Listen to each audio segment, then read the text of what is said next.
Wow, it's hard to believe, but it's the last session of the day. C'est vraiment difficile à croire, mais nous voici à la dernière séance de la journée. Over the past 2 days, we've heard from industry leaders, thinkers, and experts on a variety of topics and issues. We've looked at our present, and we've gazed into what the future may hold for the travel and tourism industry. In this final session, we'll be exploring how national action plans affect you in your respective province or territory, and how your region is working with TIAC to rebuild Canada's visitor economy.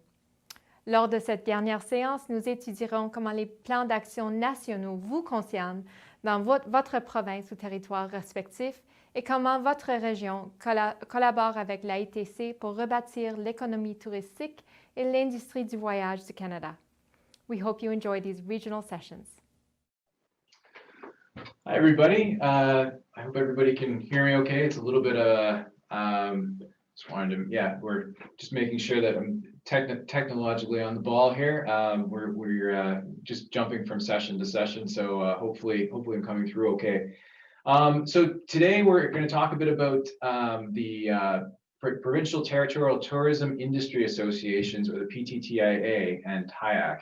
And so I'm going to be talking about, in particular, the Yukon's involvement on the PTTIA and our relationship with TIAC through our group. So maybe if we could move the slide forward to the next one. Great, thank you. So just to let people know, I think many people have heard of the PTTIA before, but the Provincial Territorial Tourism Industry Association, so it's a group of all of the different TIAs, the provincial and territorial TIAs around the country. And so we've got, I believe we've got 10 now. Every province and territory has one, with the exception of Manitoba and Saskatchewan. I know Alberta is just started one recently, or is in the process of starting one. So we have we're well represented across the country in terms of the work that different TIAs are doing in their province or territory. Many of us do the same kind of work. It really revolves around advocacy. Some are a little bit different in terms of how they're structured. So, you know, in Northwest Territories, for example, the focus is more on marketing, whereas out east in the Atlantic provinces, there's more of a component around tourism HR. You know, with the Yukon and with BC, actually all of us have an advocacy component, but I'd say that out west we're fairly aligned, TIA BC and TIA Yukon, in terms of the kind of advocacy that we do. So maybe we'll move ahead to the next slide, and I can keep talking about this. So what does the PTTIA do? Many people have had, you know, interactions with their different TIAs at the different levels. So obviously TIAC is the group responsible for advocating at the federal level, coordinating with federal politicians, looking at issues that are more national in scope. You know, the work that we do in the different TIAs across the country, we bring tourism issues to the table more from the grassroots of the industry, from coast to coast to coast. Some of the issues are more regional, so sometimes we'll be tackling issues that are more specific to our particular territory or province, while others are kind of more national in scope. And so I'll give a couple of examples.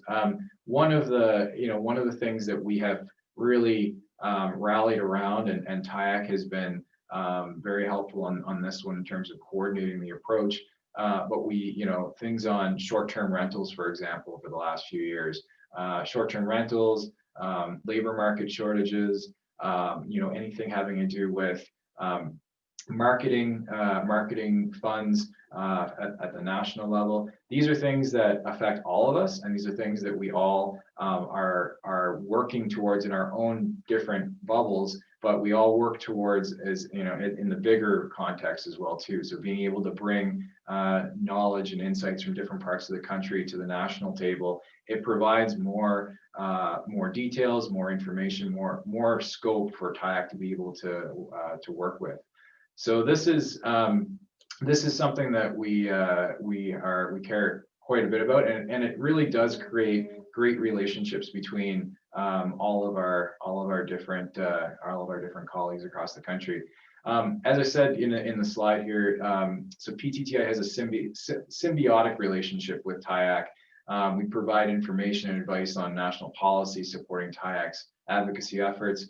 The kind of structural connection that we have with them, the group of TIAs around the country, we generally meet twice a year. In a normal year, we meet twice face to face. We also coordinate by phone as well too. And the chair of our group that we elect from within sits on the TIAC board. So that's the connect with TIAC in terms of being able to feed information back and forth as well too. If we can go to the next slide. Great, thank you. As I said, there's been issues that we've coordinated on over the last few years. Proper regulations, fair taxation on short-term rentals, labor market, tourism marketing. These are just some examples, but there are other ones that come up. Obviously, the big one this year is COVID response, and I'll talk a little bit more about that in the presentation as we go. Next slide, please. Thank you. I just came out of a discussion with Megan Epler-Ward on sustainable tourism. And this is an issue that we've been talking about at the PTTI for a number of years. All of our jurisdictions are different. The Yukon is much different from Ontario, and Ontario is much different from Nova Scotia, and so but we all have that common thread throughout, and sustainable tourism has been growing by leaps and bounds in the general conversation. We want in all of our different corners of the country, we're looking at what sustainable tourism means and how we can work together as a collective as well too, to really being able to move the needle on this. So sustainable tourism, the need for ongoing support for Parks Canada. These are areas that TIAC has featured at past congresses, and they've raised with federal politicians. I know the PTTI is really appreciative of the work that TIAC does on this front, being able to raise issues like this and put them in the national scope to be able to give that kind of extra exposure that we wouldn't be able to do on our own as independent provinces or territories if we were to go alone. So it really does. I think it's very practical, but it's also symbolizes just the fact that we're one cohesive unit and rowing together and making sure that we're getting as much traction as we possibly can by working as a group. So one thing I'll talk about for a second is just when I first started at TIAC Yukon, one of the things that really impacted the Yukon was the cuts to Parks Canada imposed by the federal government at the time. And this is what I mean, but when I say that there are issues that come up that are more regional in scope, that may not be as impactful across the country as a whole. But if there are issues that really mean a lot to one jurisdiction or multiple jurisdictions, and there's patterns there, it's an opportunity for all of the different ties to come together to really kind of join forces on things, even if it's something that may not be impacting another region, or may not be as a big flashing light on the the national radar as much. The fact that if it does impact certain provinces and territories, you can see that just coalition at work where everybody does have each other's back, and they will come and help support when needed. So that ended up being a fairly good news story for the Yukon in terms of the turnaround on that. Parks Canada did have some of the decisions reversed, and there was there was more accessibility than that ended up happening from the advocacy that resulted from that. So just one example of an issue that can come to light that may not be maybe a little bit more on the regional side, but that can be more that can be advocated for nationally. Let's go to the next slide, please. So as I said, the PTTI has a presence on the TIAC board. It takes an active role in TIAC congresses, both as speakers and helping to shape the agenda. It also works to promote TIAC messaging, so workshops, initiatives like send a letter to your MP, things like that. If we go to the next slide, please. Thank you. One initiative that we do every year is called Tourism on the Hill. So Tourism on the Hill is an initiative coordinated by TIAC involving meetings with federal politicians from all parties within tourism. So, and members of the PTTI actively participate in these meetings. We also use the time to check in with Ottawa stakeholders, do a kind of a cross-country checkup.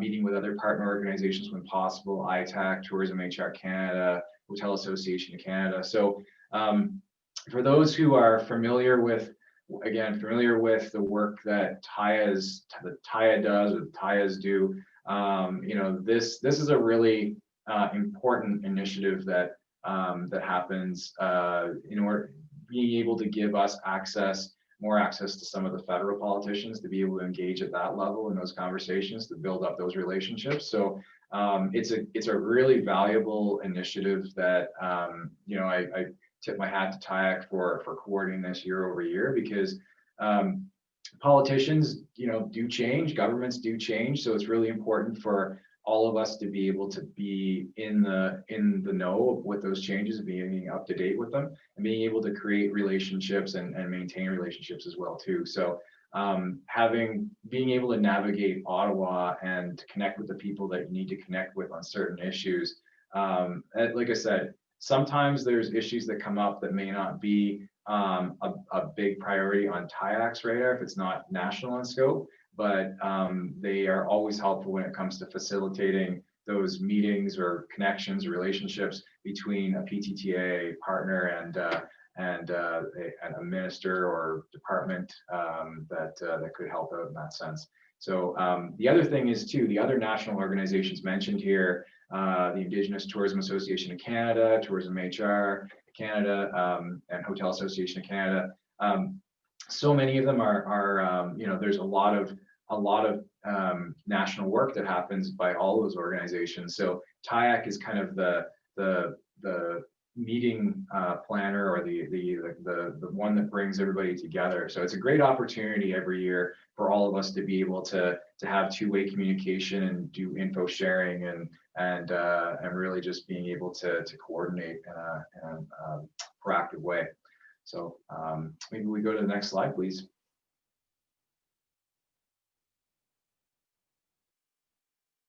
Thank you. So March 2020, obviously a big month for the world. PTTI and TIAC have been connecting weekly to compare news and best practices, and these meetings have continued into the fall. So this has been kind of as far as a national issue, there has never been a bigger issue than the one that we're dealing with right now, which is the response. And it has been changing. It's been changing rapidly. In the early days, back in March, April, I could say that we were probably looking at seeing changes come up every hour, if not every few minutes. So trying to stay on top of all that was just a impossible task. To be able to connect with other counterparts around the country on a weekly basis. We were able to create that network of information sharing and finding best practices and looking around the world. All of us too, from the provincial and territorial level. All of us have connections in different parts of the country, different parts of the world.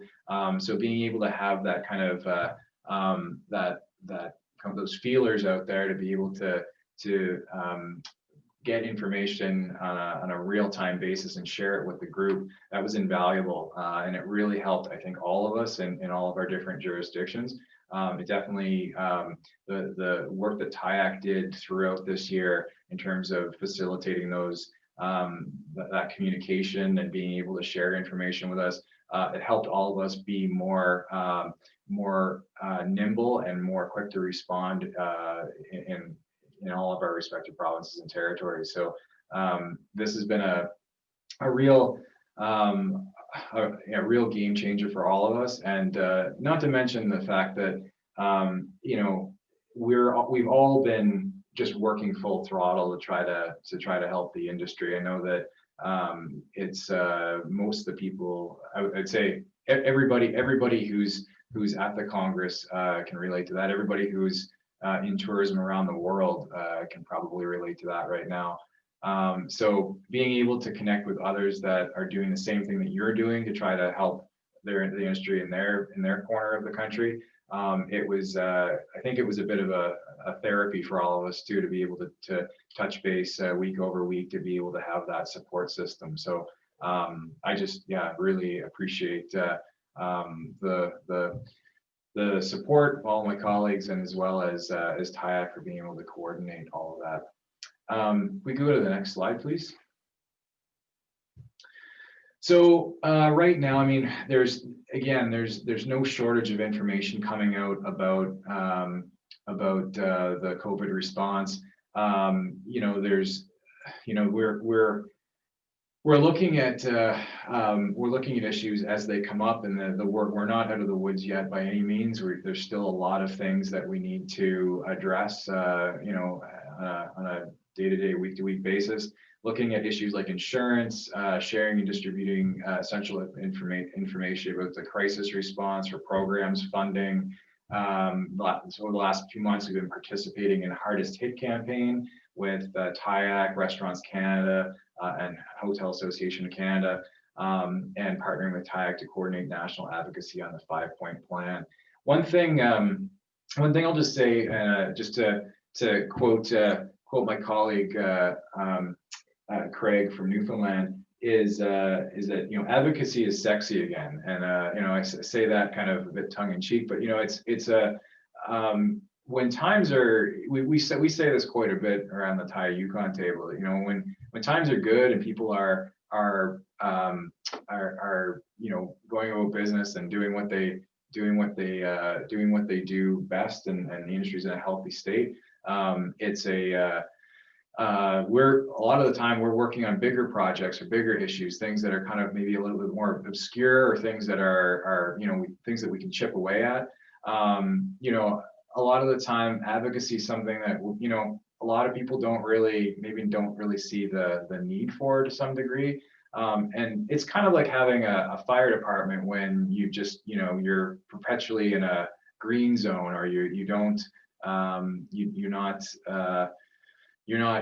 not using the fire truck or the hoses as much on a regular basis. And obviously we wish it was that situation right now. We wish that we could work on those bigger projects and you know, at a pace that, you know, was kind of more you know, not to the level of urgency that we're dealing with right now, because we're in a perpetual red zone, or as red as you can possibly imagine. And it feels, a lot of the time, it feels like we're fighting an inferno with a garden hose. But without advocacy, without these supports in place right now, if we didn't have the different TIAs doing what they're doing, the different organizations right now working as hard as they are to try to make sure that those supports are in place for programming, for relief and recovery, and all of the things that the industry is needing right now and will need for the next few months. If we didn't have that, we'd be in real trouble. So advocacy has definitely been proven to be an essential element for this year, and it's something that I think all of the TIAs around the table would agree that, as much as it means that there's a lot of all hands on deck right now, it's important that we're there and that we're doing the work that we're doing, and we're glad that we've got these mechanisms in place to be able to just jump into action as we've needed to. So that's it's something definitely to consider. If we could go to the next slide, please. So just kind of in wrap up, TIAC Yukon's really fortunate to have great working relationships with our TIAC counterparts from across the country and TIAC. And I'd also just like to put a big thanks out to the Yukon's Member of Parliament, Larry Bagnall, who's actively participated in tourism meetings and events in Ottawa, coordinated by TIAC and supported by the PTTA. So for anybody who knows Larry, I know there's probably a few Yukoners on the line here. I see a few names I recognize. Larry shows up at everything that we do, whether it's TIAC congresses, whether it's social events, whether it's meetings with him in his office to talk about Yukon specific issues. Larry has really been a very, very good friend to the industry and to TIAC Yukon in terms of just being able to connect us with people that we try to meet with.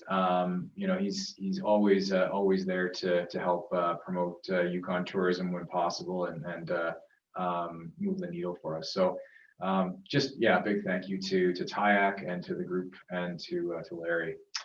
Next slide. I think that's the last one. Yes, yeah. So thanks everybody for joining today. I'm happy to take any questions that people have. I see there's a number of familiar faces in the group there. Also, happy to just connect with you offline if you'd like. I can send you my I'll put my email in the chat in case people want to connect offline. Just blake.rogers@tiayukon.com. That is pretty much where we're at right now. So thank you. We've got about five minutes left if people do have questions or if comments or But if there's none, I guess one thing I just say is one thing I guess I just say is just moving into this virtual sphere that we're all in right now. Oh, I do see. Oh, great. Okay, Donna, thanks. Do you want to talk about the Elevate program? People might be interested and miss the first few minutes we cover this. So we didn't cover the Elevate program. The Elevate program is more of a Yukon specific initiative that we've got underway as far as a program goes. So it doesn't really tie in with TIAC or the PTTA so much, but it is something that may be of interest to the group here. So the Elevate program is a program that we launched back in, I think we launched on September 15th in partnership with CanNor and the Yukon government. And the idea behind it is to provide mentorship services to operators that are looking to enhance their skills and knowledge background, their training, as well as to give them support for any kind of experience development that they'd like to build into their business. So and that can range anything from developing new markets that they'd like to go into, exploring those areas, building new kinds of infrastructure, whether it's brick and mortar or virtual infrastructure, looking at